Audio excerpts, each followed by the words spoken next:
Adlaw nga Domingo karon mga kaigsuunan, petsa 28 sa bulan sa Pebrero tuig 2021. Karon ang ikaduha nga Domingo sa Kwaresma.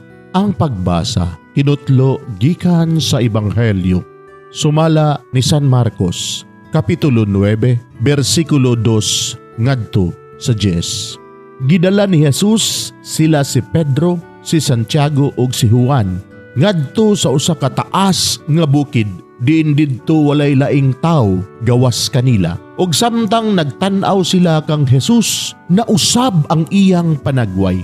Ang iyang bisti misanag sa hilabihang kaputi nga walay bisan kinsa sa tibuok kalibutan nga makapaputi sama niini. Unya nakita sa tulo ka tinun-an si Elias og si Moises nga nakigsulti kang Jesus, og miingon si Pedro kang Jesus, magtutudlo, maayo nga ania kita dinhi. Maghimo kami og tulo ka payag-payag.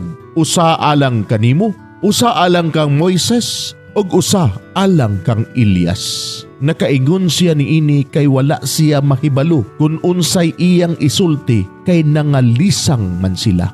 Unya dihay panganod nga mitungha og gilandungan sila niini, og may nadungog silang tingog gikan sa panganod nga nag-ingon, kini siya mao ang pinangga kong anak, pamati kamo kaniya. Gitan-aw dayon sa mga tinun-an ang palibot apan wala na sila'y nakitang tao gawas lamang kang Jesus.